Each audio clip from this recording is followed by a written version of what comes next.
Guys, tara samahan niyo po akong i-unbox. Ito na naman pong isang naisip ko na pandagdag po sa aming maliit na tindahan. Naisipan ko nga pong bumili nito dahil taglamig na po ngayon at kailangan na po talaga ng mga taong ganitong paninda. Dahil hindi nga po ako nakakalabas ng bahay ngayon, kaya umorder na lang po ulit ako sa Shopee nito. Ito nga pong in-order ko ay electric air pot na 2.5 liters na po ang capacity. Binili ko nga po ito para po sa idadagdag kong timplang kape dito po sa aming tindahan. Ito po yung binili ko dahil bukod po sa mas mababa po yung watts niya sa iba, mas matibay po siya. Nasubukan na po kasi namin yung ganitong brand at tumatagal po talaga siya. Naisip ko pong bumili na po ng ganito dahil tag-ulan na po ngayon at mas marami na po yung naghahanap ng kape. Very convenient po talaga kapag meron po kayong ganito sa tindahan kasi hindi na po kayo palagi mag-iinit ng tubig. Sulit na po talaga ito para sa akin, pero depende pa rin po naman ito sa inyo kung marami po sa inyong nagpapatimpla ng kape. Pero kung hindi naman po madalas may magpatimpla sa inyo, mas maganda pa rin po na gumamit na lang po kayo ng thermos.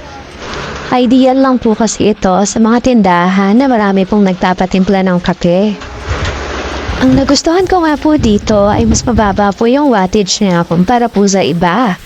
Kaya ibig po sabihin ito, mas mababa po yung kuryenteng konsumo niya.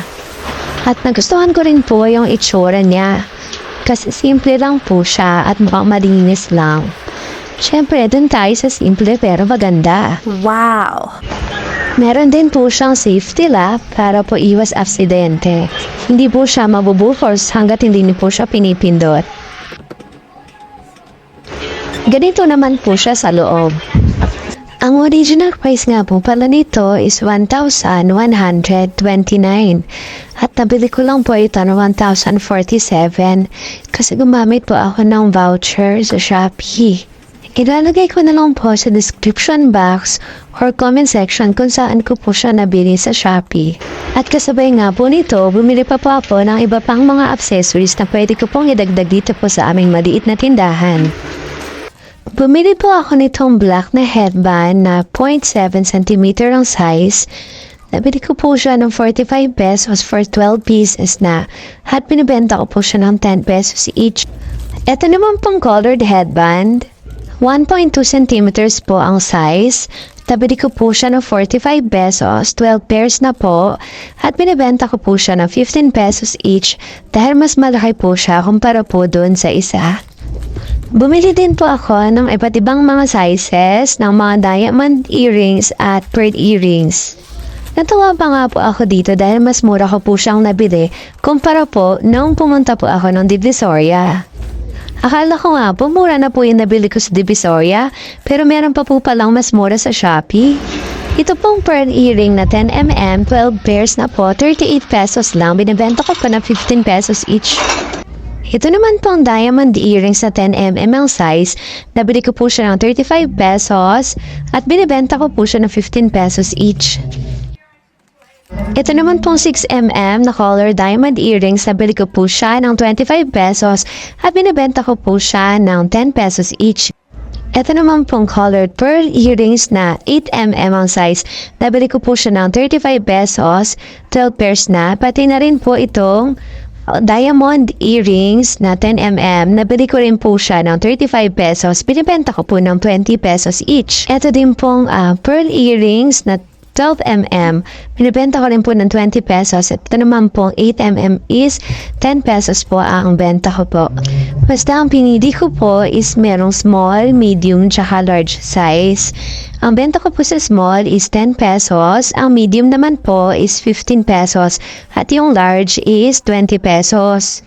Mas mura ko nga po itong nabili sa Shopee dahil nang pumunta po ako sa Divisoria. Yung isang set po ng diamond earrings, nabili ko po siya ng 48 pesos doon. Dito po sa Shopee, nabili ko lang po siya ng 30 pesos. Yung iba po 25 pesos lang. Malaki na po yung tutubuin nyo kung isang set po is 25 pesos at benta nyo po is 10 pesos. Sobrang laki po ng tubo niya. Kaya hindi rin po pwedeng wala po ako nito sa aming tindahan dahil minsan hinahanap din po ito ng mga girls. Lalo na po yung mga pumapasok sa office na kailangan po nila ng mga pearl earrings. At yung mga nagsisimba din po. Kaya maganda po magtinda rin po kayo ng mga ganitong accessories pandagdag po sa inyong tindahan. Ilalagay ko na lang po ulit sa comment section kung saan ko po ito nabili sa Shopee para po makatulong po dun po sa mga malalayong bahay na hindi na po makapunta ng Divisoria. At yun lang po ang mga nabili ko sa Shopee na pandagdag po sa aming maliit na tindahan. Kung nagustuhan niyo po ang aking video, please like, share, and subscribe. Thank you for watching!